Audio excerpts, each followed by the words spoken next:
Hey, what's going on, Atlanta Falcon fans, man? Y'all know who it is, your boy Antoine Smith. I'm gonna comment on the Cam Newton Kyle Pitts interview where Kyle Pitts came on the Fourth and One podcast. It was three good points that I took out of this uh interview that a lot of people want. They always talk about, and they usually want my opinion on these kind of things. He spoke on, so I didn't have to, go too close far into it, but.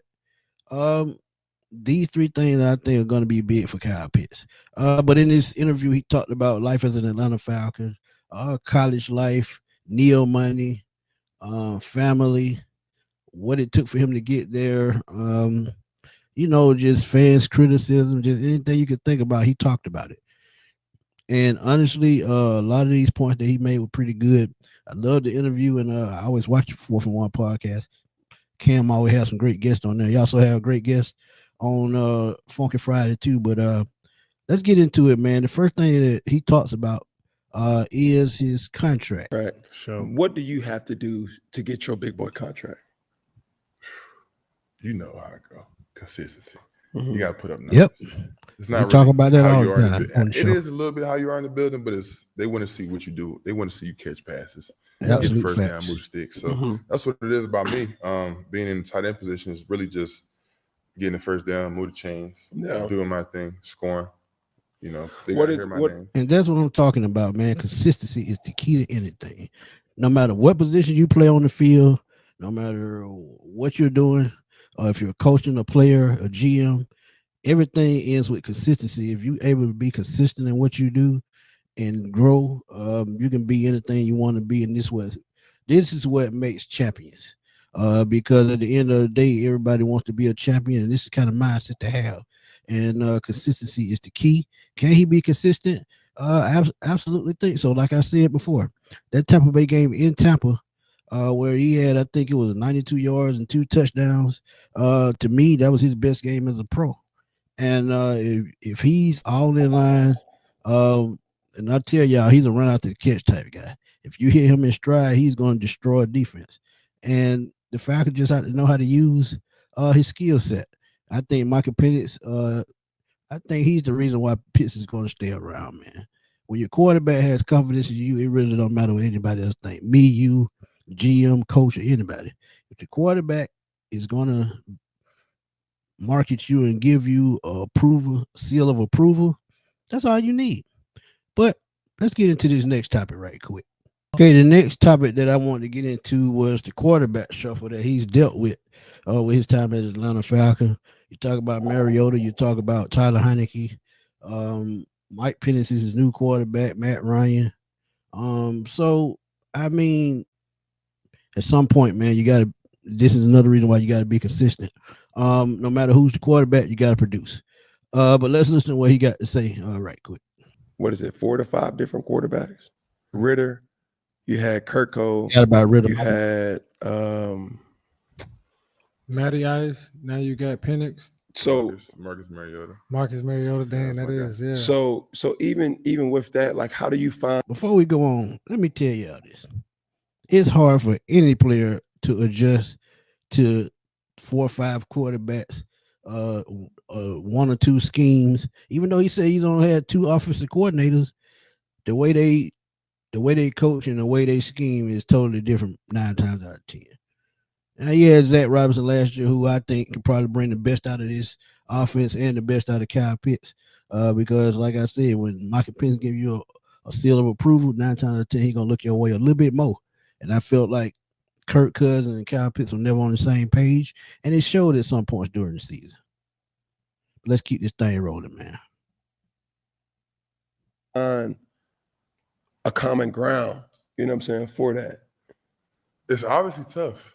This is my first year going into a quarterback I played with previously. Okay. So this will be the first time. Wow. So Wow. That says a lot, man. Your very first time out of 4 years, you'll be consistent at quarterback with who's up on the center. Because you got to think about it. When Matt Ryan left, he's traded next season. Next year, they draft Desmond Ritter. He stays with a season and a half or maybe 2 seasons. And then Taylor Heineke are flip-flopping. I forgot about Mariota. Mariota became before those guys. then Mariota, then Heineke, and Desmond Ritter. So yeah, it's hard to adjust. I don't care who you are, because one thing about it, throwing strength is different, motion, all that stuff. Now he's with a left-handed quarterback, so he has to adjust to that. So adjustments is something that's key too. Adjusting in the film room, adjusting on the field, and even adjusting to a person's arm angle and the way they throw the football. So it happens. OTAs and all the camp will go into it with not a new relationship, but something that we're building on. So it's been tough, it's been different, but all those guys, bring something different to the game. Yeah, exactly. I appreciate exactly all of them. All of them taught me something different. Right. So put it all together. I'm excited for Mike, and it's gonna be a good year. But with that though, I wanted to ask though, because you have a quarterback, you have a tight end. That relationship, obviously, you had Greg Olsen, and y'all relationship had to be good, really tight. And I heard it from Cam what that relationship is, but a lot of people just like, well, tight end quarterback best friend. I keep telling y'all that. Obviously, it's more than that. You know what I'm saying? And so, tell me, like, what goes into that relationship with your quarterback? The trust, the timing. Obviously, all of them might throw this differently. You know what I'm saying? Yeah. So, what are some of the intangibles or the attributes of building that relationship that you look out for with a quarterback? I mean, in general, just the play of the game is just it's all 11. So when one person messes up, that kind of is a trickle down effect. If the O-line, if somebody blitz and somebody comes scot-free off the edge, it don't matter how much you beat that guy. Yeah. You win that route, but quarterback blitz. Or if he sees somebody or it's a cover 2 corner, he might have baited him, and now he took it to the 6 the other way. It's a bunch of things that go into one play. Yeah. Everybody. And I'm glad he said that, because 9 times out of 10, you just really not gonna know what's going on the field until it's called. The play is called on the field, and that's a lot of time when we say he's giving up on routes. Sometimes it comes from busted plays. Sometimes it comes from the defense playing better. So I just think one thing about it being Kyle Pitts is really, really tough, because you just don't never know what the next play gonna bring. Just like the Tampa Bay game I talked about earlier. He was on that day because of what the quarterbacks seen on the field and what they schemed for that game. So if they game plan for this team this week, the game plan gonna be totally different next week. The scheme is gonna be totally different. So that's a week to week thing. This is why a lot of players are not consistent. But one thing that I will say, and the reason why I said it earlier, no matter what they scheme, I think Kyle Pitts in good hand with Michael Penix. Because as I said, he's 6'6", 250. You're going to see him in the end zone a lot more. You saw him in the end zone more last year than you ever have in his career. And it was just 4 touchdowns, but think about that. With Michael Penix playing more games than he had, that number could easily be 8, could easily be 10. Who knows? So this could be something that's just to watch out for Kyle Pitts. See if Michael Penix can take him to the next level. I think it's just, why aren't you getting open? No, you might be open, but you might be on the other side of the play, or they change the defense. Right. So it's like it changes every play, every quarter. You make just like one side does, the other side does. So you make mid-game adjustments, halftime adjustments. Okay, they sitting at the sticks. Maybe we need to give them a duck move. There's different things you got to go into it. So it's just going along, rolling with the punches, and just trying to see how he likes it and how he sees the game, and how I can be in my position at the right time. How many coordinators have you had? 2. Yeah, you feel like Kyle Pitts is slept on right now in the state of your career? To the comments, to the public, yeah. Because obviously, like I said previously, they don't know what's really going on. They don't know what really goes into a play. Yeah. And obviously, if you're not the guy that's being forced to, or getting the benefits, even when you are losing, everybody else, they get the brunt of it. And it's okay, it comes with the job. That's all good. I'm excited for what's about to happen this year. It'll be a total different change. It is what it is, but you take it with a grain of salt, and that person that's on Twitter with 20 followers talking, you couldn't run across that middle and do what I do. No. So it's like you hear it, you listen, you don't even listen to it. You see it, you laugh, because like if it's not somebody like him or Shannon, Shay Sharp, or somebody who played the game, I'm not gonna value it. Rather than like, okay, they done been in it. They know what it is to run across. He know what it is to make that read. Yeah. Shannon know what it is to catch that ball in that basic in the middle.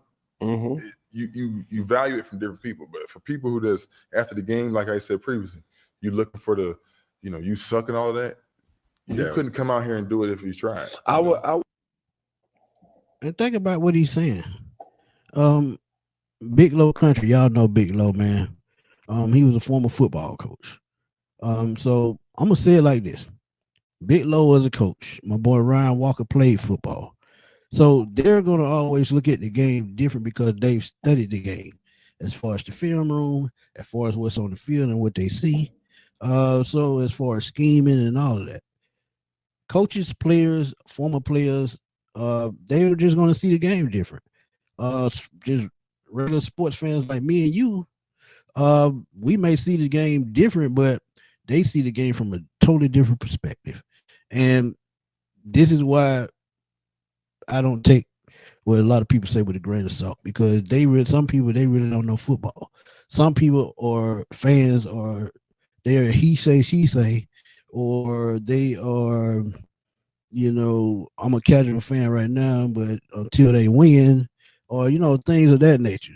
But I don't think Kyle Pitts is slept on. I just don't think. I think he slept on to an extent. Let's put it like this: he slept on to an extent. But part of the problem was the quarterback situation with Matt Ryan, a veteran, a MVP, former MVP. He knew how to use Kyle Pitts. So I think with Michael Penix, he can get back to that, because Mike Penix has a stronger arm than Matt Ryan. I think he can make the throws like Matt Ryan. And we can see Kyle Pitts running more vertical routes. But he loved that wheel route. He's a beast on that wheel route, because guess what? Slot corner, safety, or linebacker cannot check him. So as far as being slept on, he slept on to a certain extent. But mainly it's, what goes on the field, what goes into plays, and the quarterback play. At times the quarterback play was not great, but at the end of the day, I just think it can be fixed. But hey, what do I know? And those are my quick 3 topics. That's the last one. You see Kyle being slept on, but those are my 3 topics that I wanted to touch on from that interview. It was 4th and 1 podcast. Talk about the contract, talk about going into year 2 with Penix, and him possibly being slept on. All of these are, talking points as far as what to look for in the offseason. I think he can take his game to another level and get back to that rookie sensation season when he had over 1,000 yards. And I think he can be a major force on this team, because honestly, I've been telling y'all, I think this offense and this team only goes as far as Kyle Pitts, him being able to control the middle of the field. He can control the middle of the field. Guess what? Bijan going to have more open run lanes. That screen pass is going to be a deadly play to scheme. And you can see Darnell Mooney taking the top off the defense as well. So it's just so many ways to go with this interview, but these are 3 talking points that I like. But since y'all saw those points, man, tell me what y'all think. Drop those comments. Let's debate. Let's have fun. If you haven't caught that interview, please go check it out, man. It's a very, very good interview, and I think you will enjoy it. But that's all the time I have for this video, man. Thank y'all for tuning in. I will talk to y'all soon, man. And don't forget, the NFL draft is right around the corner, a little bit over 2 weeks away. So let's see where it goes. It's your boy Antoine Smith. Holler at y'all soon, man. Peace.